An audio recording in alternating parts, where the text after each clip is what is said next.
When the holidays start to feel a bit repetitive, reach for a Sprite Winter Spiced Cranberry and put your twist on tradition. A bold cranberry and winter spice flavor fusion, Sprite Winter Spiced Cranberry is a refreshing way to shake things up this sipping season. And only for a limited time. Sprite. Obey your thirst. Hey everyone, welcome to another snack-sized edition of our show, How Success Happens, the show where we are digging into the archives to unearth some gems from conversations past. So today I'm looking at and listening back to a chat I had with a man who I've spoken to many times, and I have to say is my number 2 guest of all time. Now, I say that because, as he told me, he's all about number 2. I'm talking about Mike Rowe, who you absolutely know from his insanely popular show, Dirty Jobs, where every episode he rolled up his sleeves and got into the muck and got into some deep areas of some farm animals alongside America's essential workers. But as depth as this guy is with a well-timed poo joke, he also genuinely cares about the people who keep our world running and flushing. The show isn't like, oh, look at this crazy person doing this crazy thing. It's all about celebrating the fact that there is someone trained to do this essential work to make our lives more comfortable. And he isn't just putting them on his show, he is supporting them in a big way. He's got a foundation called Mike Rowe Works, and through that organization, he's helped fund scholarships for men and women pursuing skilled trades to close the gap between talent and opportunity, as he says. And this isn't just, a media opportunity, a pat on the back. We're talking about millions and millions of dollars raised and donated so that people can learn these trades. So I had a chat with him back in 2022 as he was gearing up for a new post-pandemic season of Dirty Jobs. Now, this is a time when I think we all really learned the importance of skilled workers because, man, you can't fix a broken furnace over Zoom. It's just not happening. So Mike and I talked about a whole bunch of stuff, and I'm going to start with him describing the evolution of the show Dirty Jobs, because this clip ends with some advice that I think we could all stand to listen to. You know, it's funny. We got through the worst of it as far as smell goes in the first couple seasons. I had a list of particularly disgusting adventures I was determined to embark upon, and we checked all the boxes. And then the show kind of morphed from exploding toilets and misadventures and animal husbandry into more of a crucible of pain and daring do. You know, we were in some very high places and some very low places and some very physical tasks. And that kind of was the groove into which we settled. And we wrapped things up late in 2012. And I swore I would never do this again because, like you, I'm older than I've ever been. But here we are nearly 10 years later. I'm still more or less the same. The show hasn't changed, but the country's in a different spot. Right. As far as production goes, the people we find, well, I started looking for the jobs I wanted to profile, but once those were exhausted, we turned everything over to the viewer. Every suggestion, every tip, everything comes from the fans of the show. And that's the other thing that makes it weirdly connected. You know, the fans have always been a very loyal bunch. And for that reason, the fans host it, the fans program it, the fans watch it, and we just try and stay out of the way. I mean, full disclosure, you know, when you run out of ideas, you can either admit it or pretend you haven't.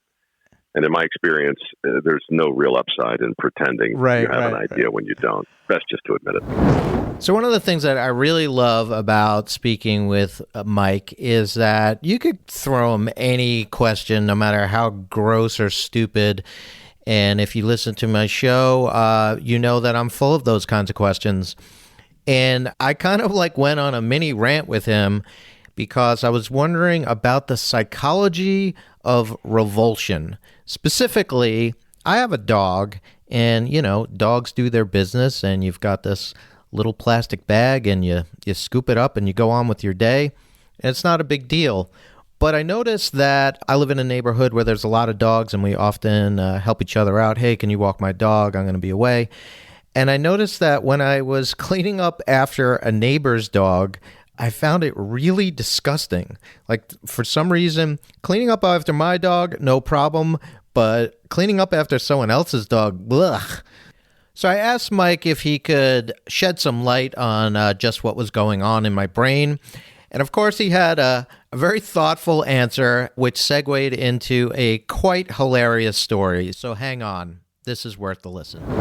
I think if I were to really try and unpack all of that, there's some kind of inverse shame algorithm going on. Okay. Like, we know in the reptilian part of our brain that all of us, are that other dog, and that we are disgusting, and that our crap is disgusting.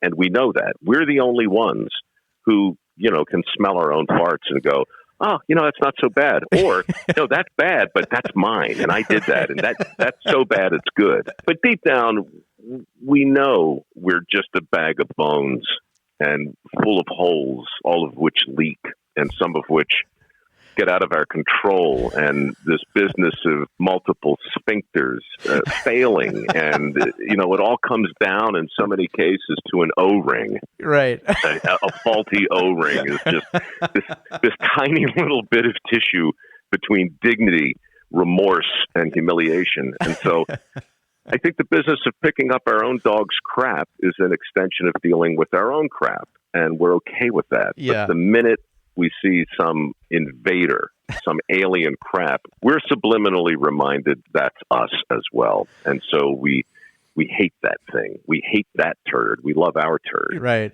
Wow. Yeah. I'm going to, you gave me a lot to think about it. And the next time I feel the warmth through that thin plastic bag of Vinny across the street, I'm going to think of you, Mike. I'll give you a moment regarding dog crap that I think your listeners might enjoy or possibly relate to. Please. I have a terrier, and I used to live in the city in San Francisco, and I'd walk this dog around, and he, for whatever reason, if he saw a dog's not welcome or don't pee here sign, I think he can read, right? Because he runs right over and he pisses all over it. And if he has to take a dump, he will wait until he's right in front of somebody's doorstep or right in front of somebody's driveway. And ideally, he likes an audience. So he'll wait until people are looking at him, and then he'll quickly stop and he'll drop a deuce right in front of somebody's doorstep. So I've learned this about the little bastard, and so I have this... I've got this plastic bag in my hand, and I got my hand in it, right? So, I'm ready for action. Yeah. And the dog does a quick spin, drops right in front of the door jam. There are half a dozen people looking at me. And to my shame, I reach down and I put my hand inside of the bag right under his ass, and I caught the turd before it hit the ground. Because you got a dog. If you pick up the dog crap in the street or on the sidewalk, all you get is a smear, a terrible skid mark. So I catch the turd in midair, and I'm feeling it's a weird mix of, hey man, that was a good grab, nicely done, Mike, to, dude, you're a grown man catching dog crap in midair, combined with this group of 6 people across the street walk over. And they've got their cell phones out, and they're filming this. And they're like, excuse me, but are you Mike Rowe from Dirty Jobs? And I'm like, take a wild guess. Yeah. God. It's one thing to pick up your dog's crap. It's another thing to be filmed catching it in midair from his anus. And until that happens, Dan, I'm not sure we should go much further. Yeah. I told you it was worth waiting for, but if you didn't like that story, I don't know what to say. You and I just can't be friends. Well, to wrap things up with Mike, I asked him about his foundation, Mike Rowe Works, which has raised and donated millions and millions of dollars in scholarships to people to learn skilled labor. And I said, Mike, you're a good guy. you're helping out the world.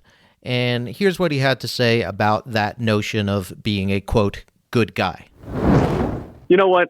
I'm okay. I think given enough time, if they have some good fortune and some success and any conscience at all, they'll be afflicted in some way, and they'll want to do something to give back. Or in my case, I mean, I have a weird business, from an entrepreneurial standpoint. I do a lot of different things, and speaking perfectly selfishly and honestly about it, I realized early on that I couldn't just be the guy who went out there and told stories about catching his dog's poop in midair or feces from every species and all these other things that are dirty jobs related. There had to be something. There had to be a point to it. And initially, that point was, the whole show was a tribute to my granddad. But then I thought, I think there can be an even bigger point, and that's what this is. And that honestly is why the show is coming back after 10 years being out of production. It gives me permission, really, to talk about the foundation with people like you, and to, it's impossible to promote dirty jobs without promoting how America works on Fox Business and Mike Rowe works, my foundation, and somebody's got to do it, which is also out there in production. So, thinking like an entrepreneur, which I assume is still of some interest to your audience, there was a mercenary position in a missionary play, right? I think there's a missionary and a mercenary position in just about everything. Right. And, both those positions are underrated, FYI.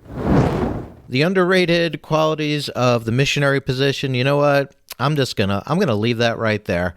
If you want to hear more from Mike, I heartily recommend you check out his very funny podcast, The Way I Heard It. And while you're doing podcasty things, I also heartily suggest you give us a star rating and subscribe if you haven't, and leave us a comment, which I will read on this show and make you a star. And another way to be on this show, if you subscribe to our newsletter, you'll have the chance to answer the question of the week and have your answer read on the show. So subscribe at info.entrepreneur.com/HSH. I read that rather slowly. I don't know why, but I hope it gave you enough time to write it down. info.entrepreneur.com/HSH. As always, you can check out more from me by reading articles on entrepreneur.com or my Substack, This Should Be Fun.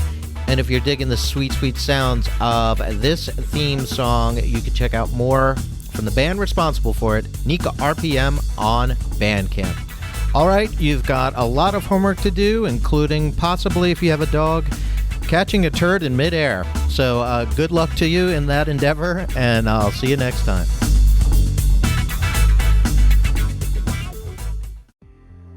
The Uniswap wallet makes crypto easier and safer to own and use. Discover new tokens, research confidently, swap instantly, and manage it all securely in one place. The Uniswap trading protocol has powered over $3 trillion in volume, and it's trusted by millions worldwide. Buy your first crypto assets in a few taps and experience the freedom of decentralized finance with Uniswap. Tap the banner to get started.